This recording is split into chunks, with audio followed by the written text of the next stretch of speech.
Vous écoutez Crime Story, l'inconnu du Franois, 2e et dernier épisode.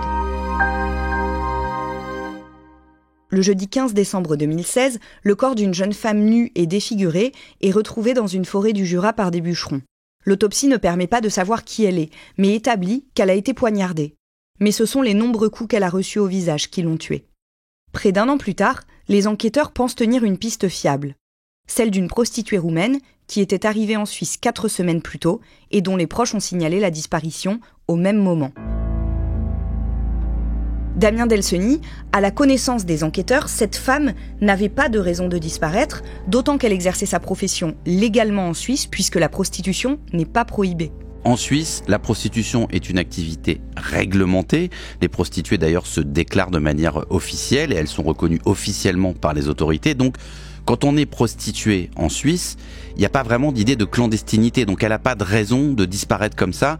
La seule raison probable, c'est qu'on les fait disparaître. Et c'est ainsi que les enquêteurs vont la rapprocher, cette disparition, de cette fameuse trace de sang découverte par une promeneuse sur une route de Sulins, un chemin bétonné entre deux champs. Sulins est à côté de Lausanne. Et cette promeneuse, elle avait été intriguée par la quantité de sang qu'elle avait trouvée sur cette route, tellement intriguée qu'elle en avait fait une photo et qu'elle l'avait apportée à la police locale. Cet événement date déjà de plusieurs mois.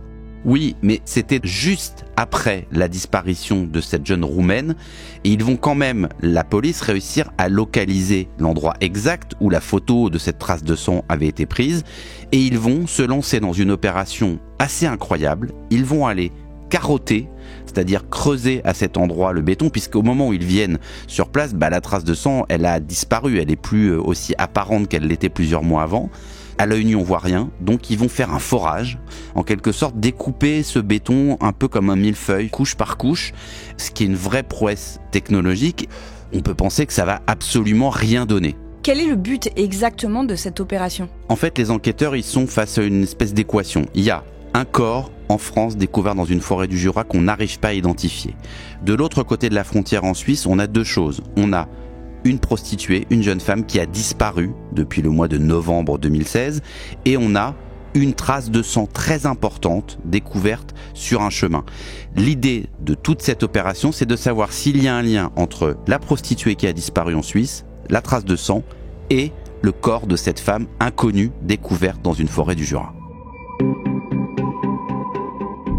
L'ADN suisse est comparé à celui de l'inconnu du Franois, ainsi qu'à celui de la maman de Mihaela, retrouvée par les enquêteurs en Roumanie. Cette dernière réside à Galați, dans l'extrême nord-est du pays, d'où elle a signalé, elle aussi, la disparition de sa fille. Les résultats ADN achèvent de confirmer l'identité de la victime du Franois. Il n'y a plus de doute. L'inconnu est Mihaela Miloiu. Il faut désormais trouver le nom de son meurtrier. Les enquêteurs savent que Mihaela est arrivée en Suisse seulement 4 semaines plus tôt, victime de ce qu'on appelle la technique du loverboy. Un stratagème qui consiste, pour un homme, à appâter des jeunes femmes tombées sous son charme pour ensuite les prostituer. Le clan Bocceanu, du nom de 3 frères originaires de Galați, en a fait sa marque de fabrique. Les 3 frères sont à la tête d'une sorte de multinationale de la prostitution qui est parvenue à amasser un patrimoine chiffré en millions d'euros. Quelques mois avant la disparition de Mihaela Miloiu, en 2016, les gendarmes suisses ont justement lancé une vaste enquête sur le clan Bocceanu. Avec la collaboration des autorités roumaines, ils ont identifié, en janvier de cette même année, 9 personnes. 5 ont été interpellées. Les autres font l'objet d'un mandat d'arrêt international. Au terme de nombreuses perquisitions, les Suisses établissent que ces hommes roumains exploitent une quinzaine de filles. À Lausanne, où a été envoyée Mihaela, mais aussi dans d'autres pays de l'Union européenne, ou en Angleterre. Dafinel Bocceanu, le plus jeune des frères, est chargé du recrutement des filles. Il rencontre Mihaela quand elle a 17 ans, à la sortie du lycée.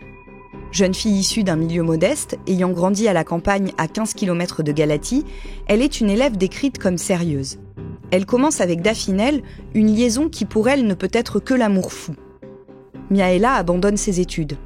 Ses proches tentent de la raisonner, convaincus qu'elle ne fait pas le bon choix. Leur inquiétude n'y change rien. Sa décision est prise. Déjà, à Galați, Dafinel commence à prostituer Mihaela. En septembre 2016, il est condamné pour ces faits à 3 ans de prison avec sursis. 1 mois plus tard, toujours libre, il choisit d'emmener Mihaela à Lausanne.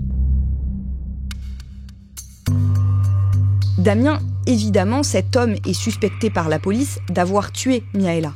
Oui, mais ils vont apprendre très vite que quand elle disparaît fin novembre, Dafinel, lui, il est déjà reparti en Roumanie. Il n'est plus physiquement en Suisse.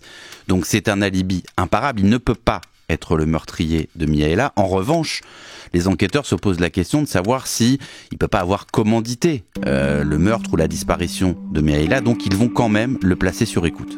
D'autres membres du réseau sont également placés sur écoute. Oui, ce qui permet aux enquêteurs de réaliser qu'en fait, la perte de Miaela n'entrave pas vraiment les activités de ce réseau de prostitution où les femmes de toute façon sont comme des objets interchangeables, donc avec le cynisme habituel des réseaux de traite des êtres humains et des réseaux de prostitution. Il y a même un média roumain qui va retranscrire des conversations du clan et on entend à l'été 2017, donc plusieurs mois après la disparition de Miaela, qu'une nouvelle fille a été ramenée à Lausanne. Une remplaçante en quelque sorte.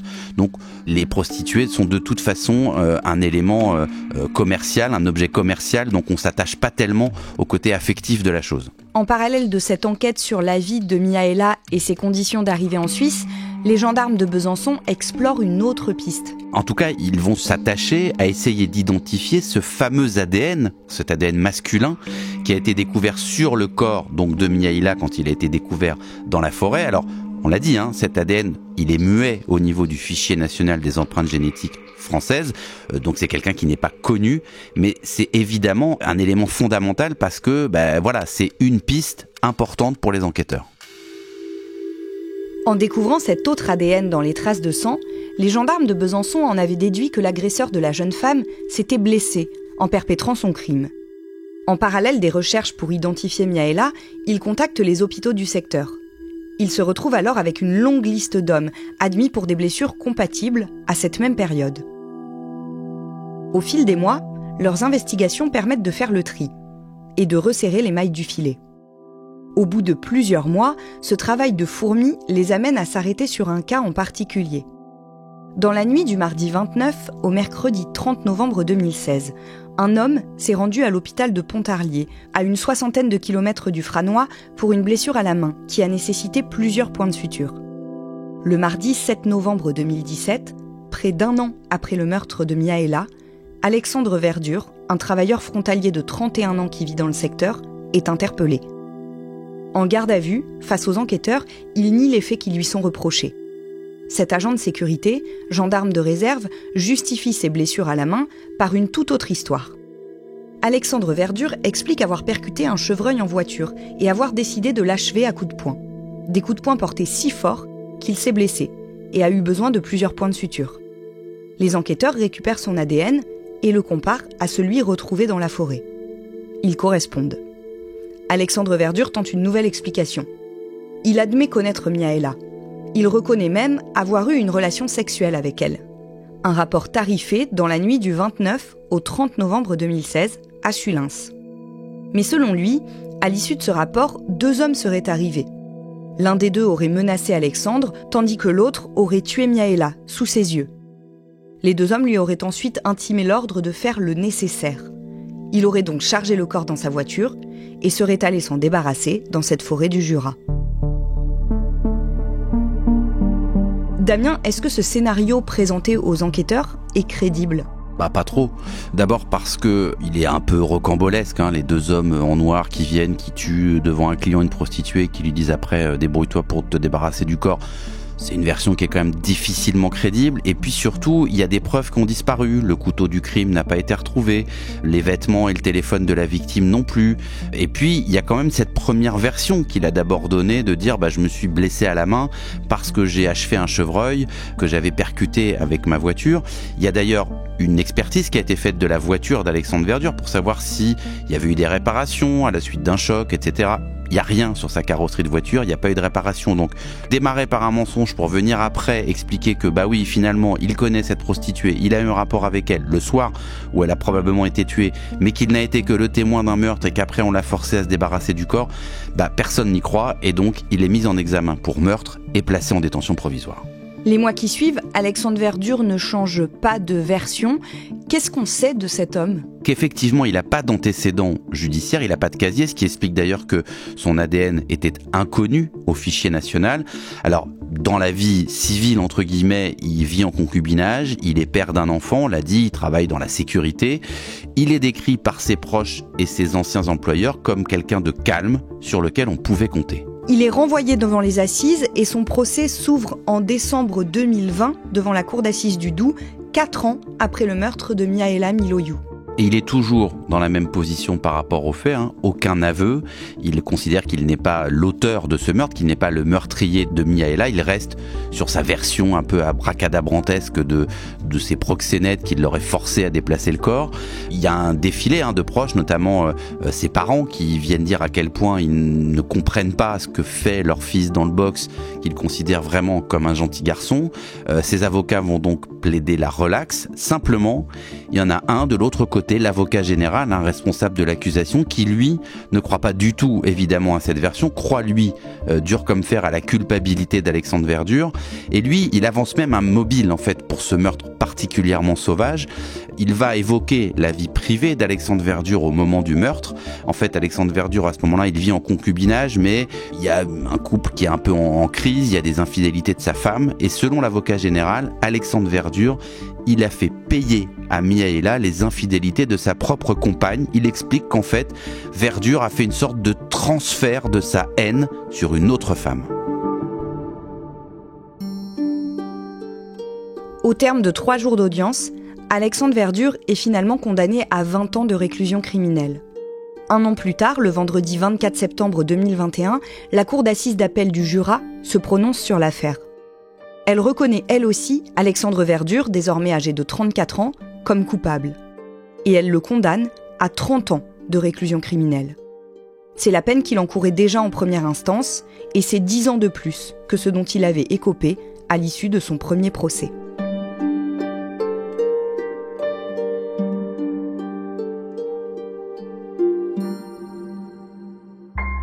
Vous venez d'écouter Crime Story, le podcast fait divers du Parisien. Avec à la production Clara Garnier-Amouroux, à la réalisation Pierre Chaffanjon et à la rédaction en chef Jules Lavie. Si vous avez aimé cet épisode, vous pouvez nous le dire en nous laissant des petites étoiles ou des commentaires. Vous pouvez également vous rendre sur notre site si vous voulez connaître les références qui nous ont permis de l'écrire. Crime Story est un podcast raconté avec Damien Delseny et à retrouver chaque samedi sur le site leparisien.fr et sur toutes les plateformes d'écoute. Et si vous aimez Crime Story, n'hésitez pas à découvrir Code Source, notre podcast d'actualité diffusé tous les jours.